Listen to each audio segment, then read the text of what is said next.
Section through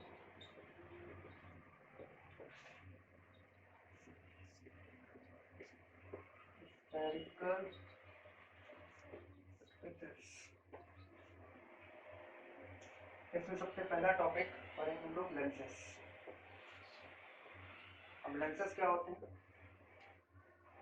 कोई भी medium, कोई भी ट्रांसपेरेंट मीडियम जो एक कर्व सरफेस या दो कर्व सरफेस या एक कर्व एक प्लेन सरफेस से घिरा होता है, उसको हम क्या कहते हैं? लेंसेस कहते हैं। तो उसके बेसिस पे लेंसेस आपके दो तरीके के होते हैं। एक होता है तुम्हारा कॉन्वेक्स लेंस, दूसरा होता है कॉनकेव लेंस। कॉन्वेक्स लेंस भी तुम्हारे 3 टाइप के होंगे और कॉनकेव लेंस भी 3 टाइप के होते हैं। कॉन्वेक्स लेंस में बात करें तो पहला ये बाई कॉन्वेक्स लेंस कहलाता है, जो इस शेप का होता है। ठीक, फिर होता है तुम्हारा प्लेनो कॉन्वेक्स लेंस, जो ऐसा होता है। फिर तुम्हारा कॉनकेवो convex lens. Clear? Concave lens, ये बाई कॉनकेव लेंस,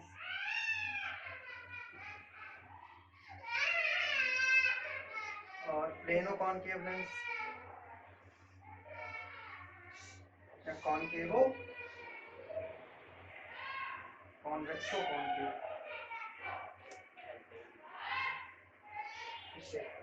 तीन तरीके के लेंसेज हैं।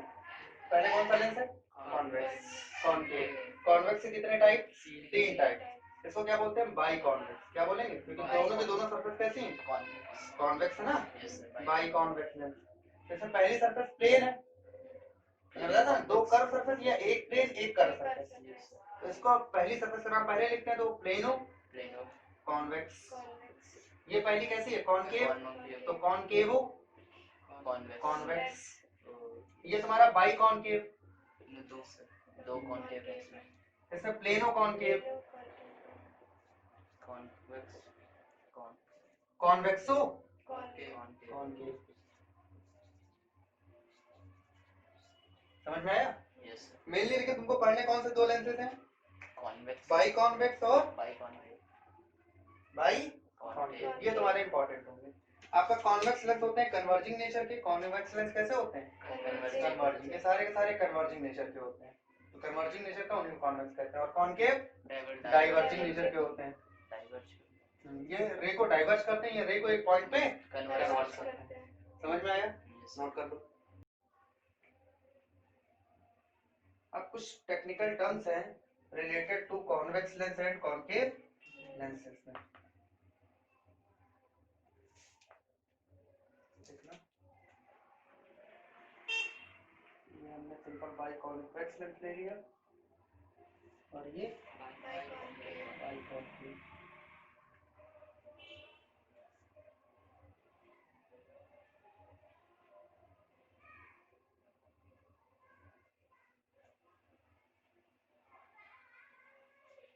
ये कहलाती है इसकी प्रिंसिपल एक्सिस।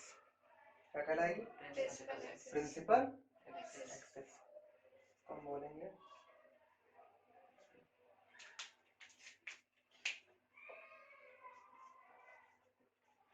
Principal axis. ये होता है ऑप्टिकल सेंटर। सेंटर पॉइंट को क्या बोलते हैं? Optical centre. वो कहलाएगा तुम्हारा ऑप्टिकल सेंटर। ठीक, अब ये इसकी पहली सरफेस है और ये सेकंड सरफेस है। अगर हम ध्यान से देखें तो पहली सरफेस का जो सर्किल है वो इधर की तरफ कंप्लीट होगा, तो इस स्फेरिकल सरफेस का जो सेंटर है वो कहीं यहाँ बीच में होगा। वो कहलाएगा पहली सरफेस का सेंटर ऑफ कर्वेचर। और दूसरी सरफेस का सेंटर ऑफ कर्वेचर किधर होगा? इस साइड होगा, क्योंकि दूसरी सरफेस का गोला इधर पूरा होगा। ठीक, ये पहला सेंटर ऑफ कर्वेचर, ये दूसरा। तो C1 और C2 ये दोनों क्या है? Centre of curvature. इसमें ये पहली सरफेस है तो C1 इधर होगा, तो किसका गोला इधर कंप्लीट होगा। ये दूसरी सरफेस तो C2 इधर कहीं होगा। कितना क्लियर?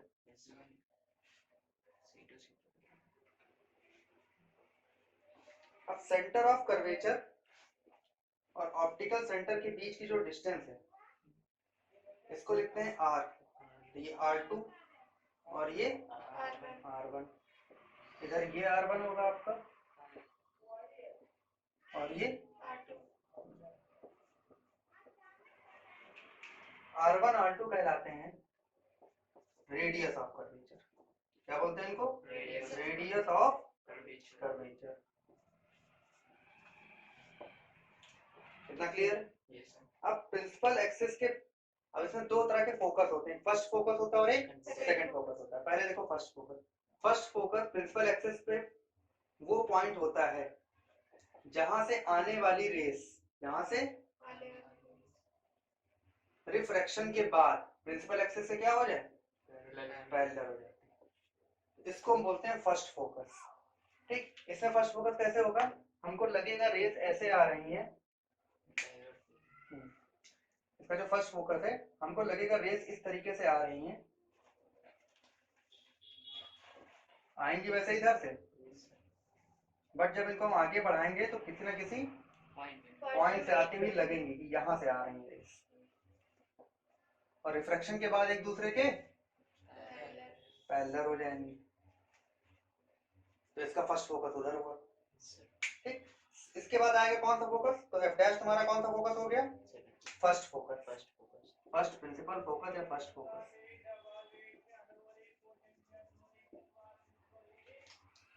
अब प्रिंसिपल एक्सिस के पैरेलल आने वाली रेस, प्रिंसिपल एक्सिस के पैरेलल आने वाली रेस रिफ्रैक्शन के बाद प्रिंसिपल एक्सिस को जिस पॉइंट पे क्या करेंगे?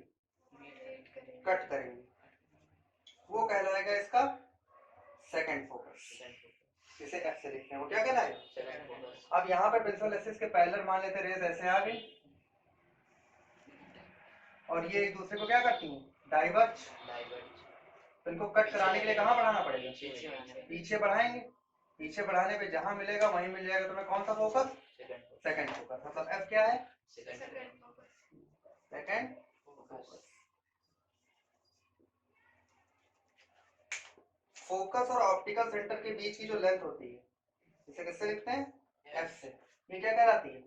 Focal length. ये क्या कहलाएगी? Focal length. फोकस और ऑप्टिकल सेंटर के बीच की लेंथ को हम क्या कहते हैं? Focal length. समझ में आया? ये कुछ टेक्निकल टर्म सारे के सारे नोट कर लो। कैसे बनाए जाते हैं लेंसेज के, उनके बारे में डिस्कशन करेंगे।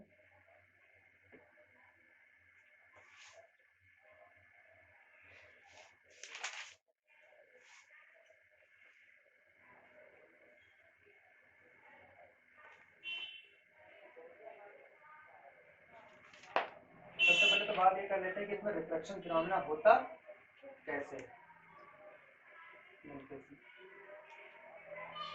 ये पहले सरफेस का इधर होगा C1, ये C2, इसमें ये C1 और इधर C2। अब देखो मान लेते हैं कोई एक ऑब्जेक्ट ले लेते हैं यहाँ पर।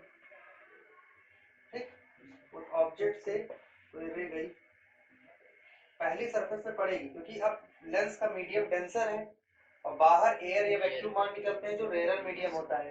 मतलब रेयर टू किस में जा रही है? डेंसर में जा रही है। तो नॉर्मल की तरफ क्या होनी चाहिए? बेंड। उसके लिए हमें क्या बनाना पड़ेगा? नॉर्मल।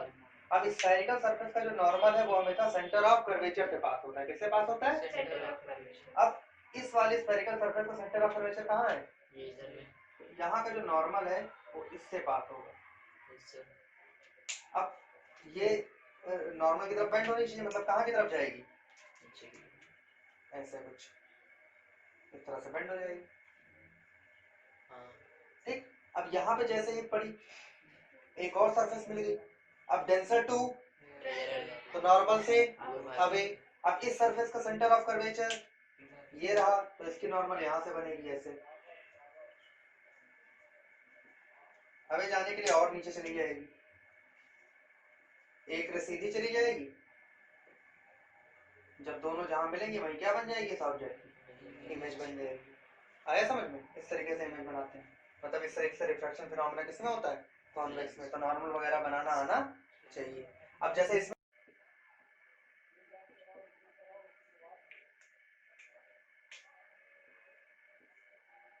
ये गई रे ऐसे।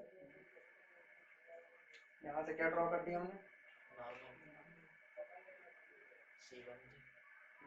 अब बेंड हो गई ऊपर की तरफ।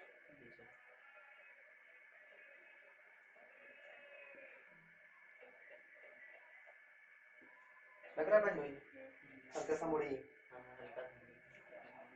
और थोड़ा सा और कर दीजिए।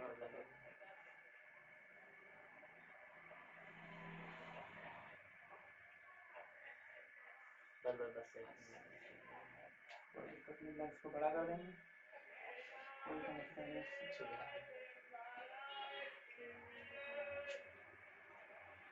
ये मुड़ गई। अब यहाँ पे जब टकराई तो इसका सेंटर ऑफ कर्वेचर कहाँ है? नीचे है। यहाँ से जाएगा नॉर्मल। अब टेंसर से कहाँ जा रही है? तो नॉर्मल से आगे, मतलब और मुड़ेगी, ऐसे चली जाएगी।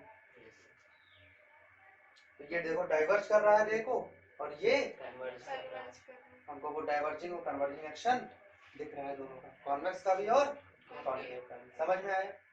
बना लो। Ray diagram for thin lenses.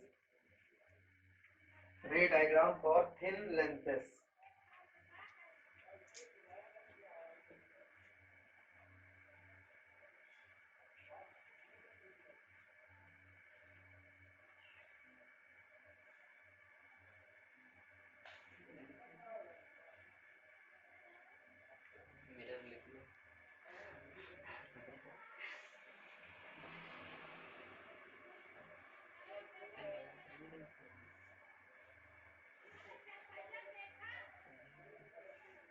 जो लेंस बहुत पतले होते हैं उसके लिए रूल्स है बेसिकली रे डायग्राम बनाने के।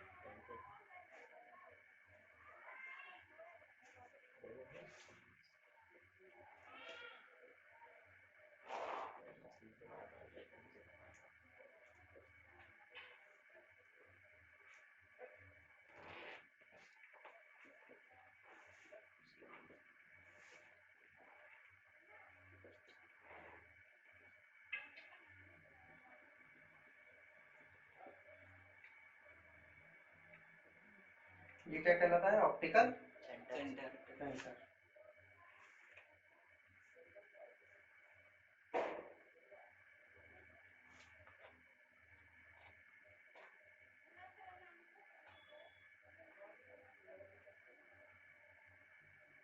पहला डायग्राम देखिए, पैरेलल आने वाली रे कहाँ से पास होगी? फोकस। इसमें जो रे पैरेलल आएगी वो डाइवर्ज होगी, जिसको पीछे बढ़ाने पे जिस पॉइंट पे पास होगी उसको हम फोकस कहेंगे। दूसरा, फोकस से आने वाली रे कैसे निकल जाएगी? पैरेलल। इसमें लगेगा कि हमको इधर से रे आ रही है कहीं से, लेकिन आ वो ऐसे रही होगी, पीछे बढ़ाने पे लगेगा कि इस तरीके से आ रहा है, और रिफ्रैक्शन के बाद।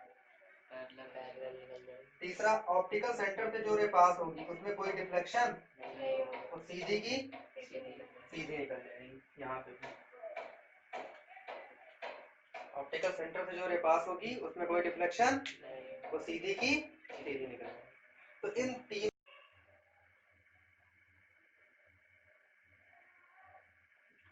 नेक्स्ट हेडिंग है रिफ्रैक्शन फॉर्मूला।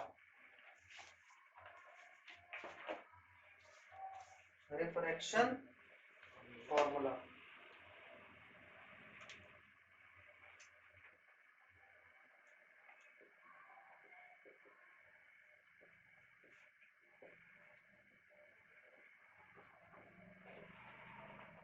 रिफ्रैक्शन फॉर्मूला होता है n2/v minus n1/u equal to n2 minus n1/r। जहाँ पे v क्या है? वेलोसिटी नहीं है, डिस्टेंस ऑफ इमेज या position of image. u distance of object. r radius of curvature.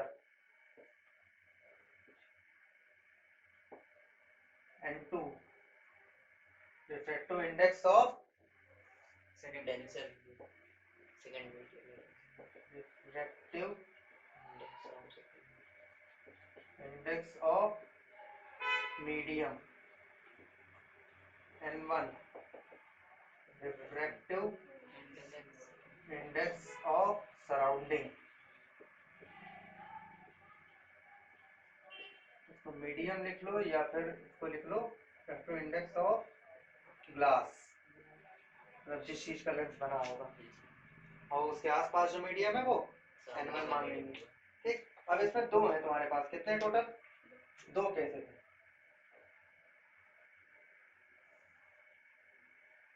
पहला है फॉर कॉन्वेक्स सरफेस, किस सरफेस के लिए? फॉर्मूला दोनों कॉन्वेक्स कॉनकेव में आता सेम ही है। ठीक है, बस रे डायग्राम और थोड़ा सा करने का तरीका क्या है, अलग है। अब हमने एक कॉन्वेक्स सरफेस इस तरह से बना ली, पूरी एक कॉन्वेक्स सरफेस है, अंदर पूरा है, इसका रिफ्रैक्टिव इंडेक्स n2 बाहर के मीडियम का n1 की वैल्यू कम होगी, n2 ज्यादा होगी। ये बना ली इसकी हमने प्रिंसिपल। इस पॉइंट को हमने लिख दिया P से, क्योंकि यहाँ पे ऑप्टिकल सेंटर जैसा तो कुछ बनेगा नहीं, लेंस तो है नहीं, इसको पोल बोलते हैं। इसका सेंटर ऑफ कर्वेचर कहीं इधर होगा, गोला इधर कंप्लीट हो रहा है। यहाँ पे हमने एक ले ली क्या, ऑब्जेक्ट, उससे एक रे कैसी चलेगी, सीधी, इसमें कोई डिफ्लेक्शन नहीं होगा। दूसरी रे हमने भेजी ऐसे, यहाँ पे टकराई, तो क्या ड्रॉ करना पड़ेगा, नॉर्मल जो कहाँ से पास होगा, सेंटर ऑफ।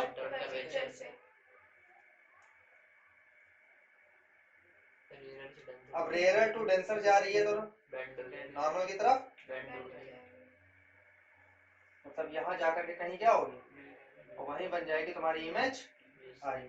ठीक, अब आगे देखो, इंसिडेंट रे और नॉर्मल के बीच के एंगल को आई से लिखते हैं, रिफ्रैक्टेड रे और नॉर्मल के बीच के एंगल को ऑब्जेक्ट से बना एंगल अल्फा कहलाएगा, इमेज से बना एंगल बीटा और सी से बना angle gamma, alpha beta gamma. इस पॉइंट को ए नाम देंगे, यहां से एक परपेंडिकुलर ड्रॉ कर देंगे, ए एम, टी आपका ही है, परपेंडिकुलर ड्रॉ कर देंगे क्या, ए एम। डायग्राम समझ में आया, कोई दिक्कत? अब आगे देखो, इसमें सबसे पहले हम ट्राइंगल लेंगे, इन ट्राइंगल ऑब्जेक्ट वाला ओ ए सी,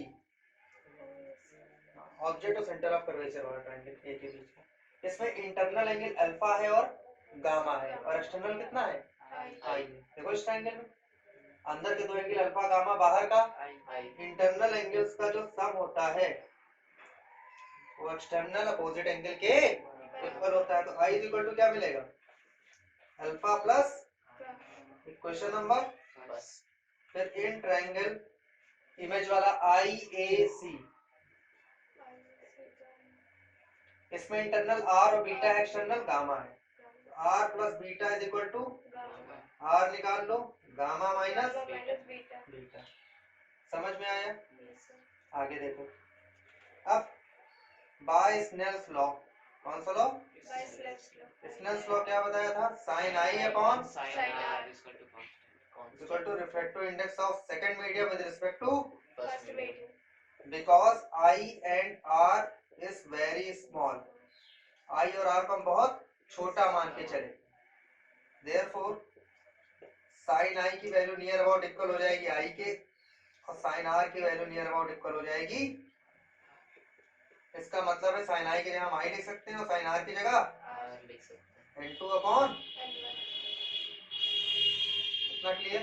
यस सर, अब क्रॉस मल्टीप्लाई कर लो, आई n1 इक्वल टू आर, अब आई और आर की वैल्यू जो हमने इक्वेशन 1 और 2 से निकाली है, तो इक्वेशन 3 बोल दो, बाय इक्वेशन 1 2 एंड 1 2 से जो हमने वैल्यू निकाली उसको यहाँ पुट कर देंगे। फर्स्ट निकालिए, आई इक्वल्स टू आई की वैल्यू कितनी है, अल्फा अल्फा प्लस आर की गामा माइनस बीटा, अंदर मल्टीप्लाई कर दो, alpha n1 plus gamma n1 equal to gamma n2 minus beta gamma वालों को एक साइड कर लो, alpha n1 plus beta n2 is equal to gamma n2 minus gamma n1 हो जाएगा। ठीक, गामा कॉमन ले लो, alpha n1 plus beta n2 minus equal to gamma n2 minus, ये क्वेश्चन नंबर क्या हो गई, फोर्थ हो गई। यहाँ तक क्लियर हो जाएगा। शुरू हुआ है। अब इसी तरह की एक और कॉन्केव की दोनों कराएंगे आज।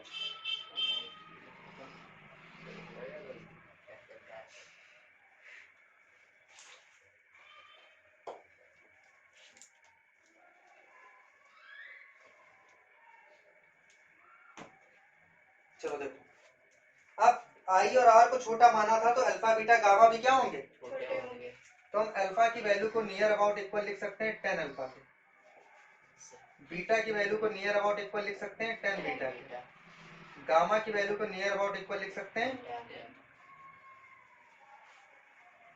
ठीक है, इधर बता देते हैं।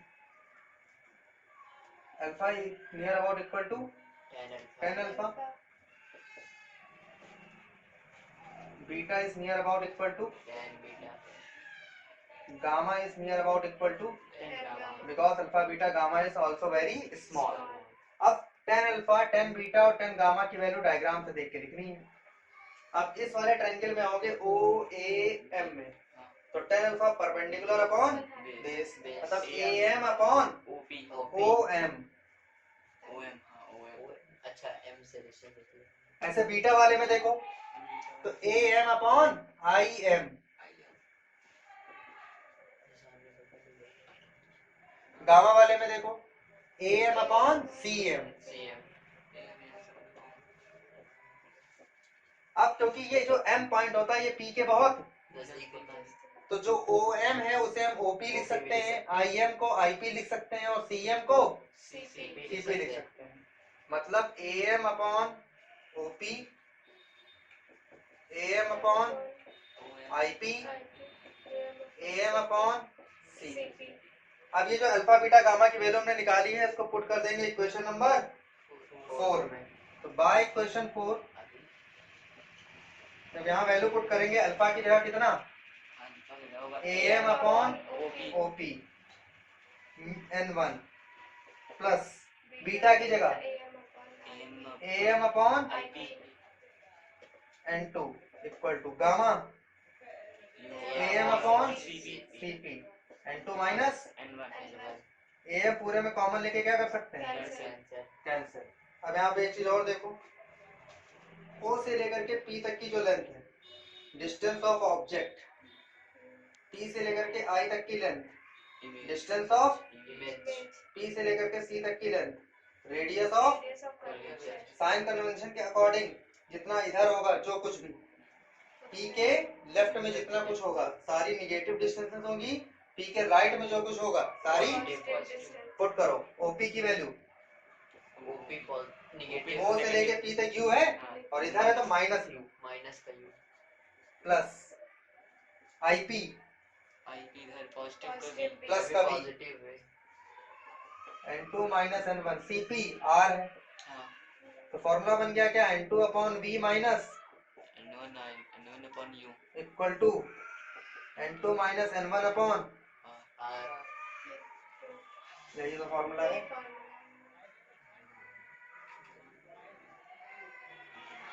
समझ में आया? अब इसमें देखो इफ मीडियम 1 इज एयर, अगर बाहर का मीडियम एयर हो या फिर क्या हो, वैक्यूम हो, एयर है वैक्यूम के लिए रिफ्रैक्टिव इंडेक्स 1 होता है, लेंस के लिए मान लेते हैं n, तो वैल्यू को रिप्लेस करेंगे तो फॉर्मूला बन जाएगा n upon v minus 1 upon u is equal to n minus 1 upon, आया समझ में? ये है तुम्हारा क्या, refraction formula for a convex surface.